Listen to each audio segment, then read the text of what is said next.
Coming to your seated posture, whatever you choose.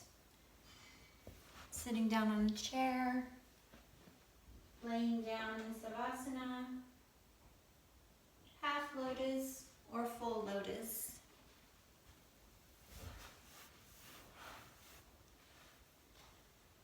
As you focus on that space in between the eyebrows and notice the breath. Taking that deep breath in through the belly, engaging the diaphragm. As you expand the ribs, retain the breath for a second or two, and then slowly exhale. As you contract the ribs and let out the last bit of breath as you pull that belly button in towards the spine. Starting all over again, taking that deep breath in, retaining the breath, and slowly exhale.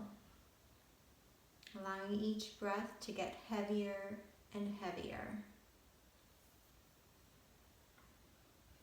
Today we're going to discuss some thoughts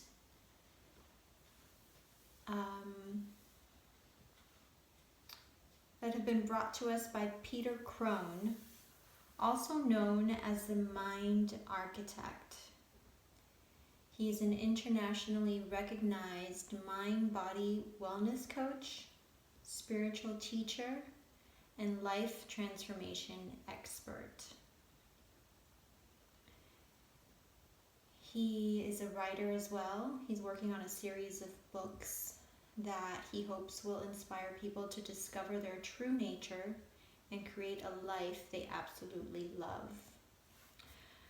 But today we're going to talk about how he bridges physical vitality and mental peace.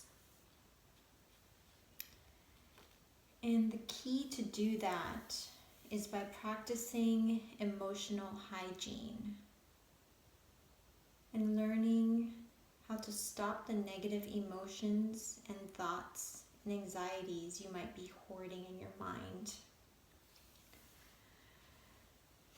Peter Crone practices Ayurveda, and it's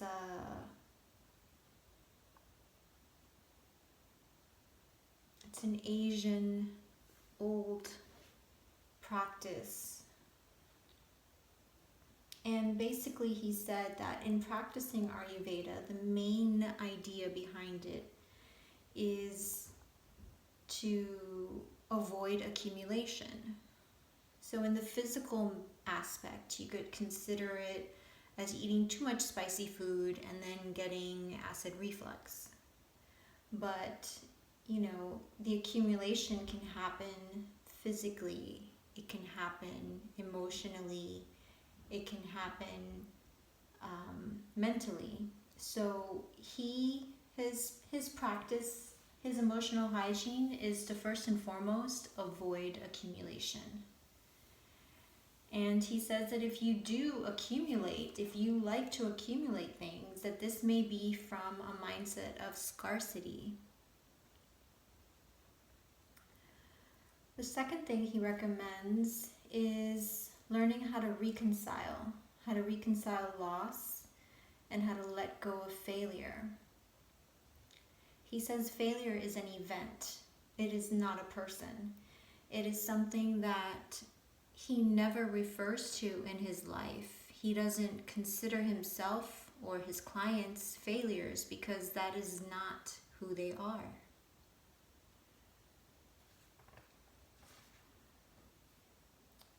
The third thing is to handle the ego. And Peter says that the ego doesn't want to be healed. It wants to be held. And if we can get a handle on the ego, which is the main driving force of emotional events,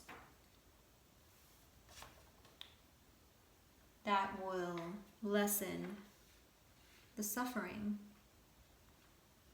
And when he talks about suffering, he says that suffering is resistance. And you could say that resistance is suffering. So when this happens, what he tries to do, and what he does every day actually, is he has an intimate relationship with reality.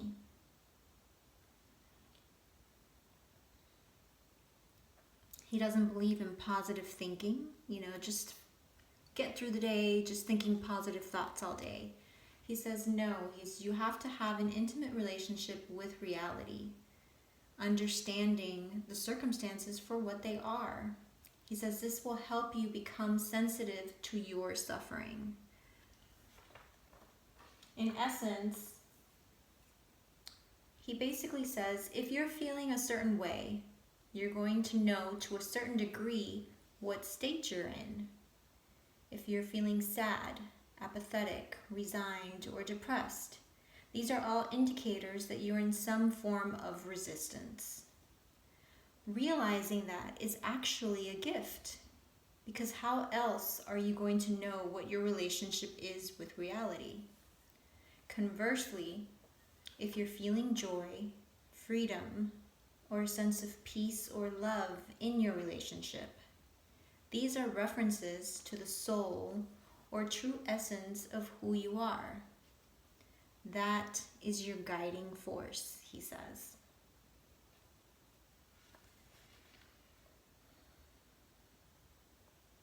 Just some thoughts for the day. Slowly start to wiggle your fingers, wiggle your toes, nod your head right to left. Take a nice deep breath in through the nose and slowly let it out as you open your eyes. Namaste.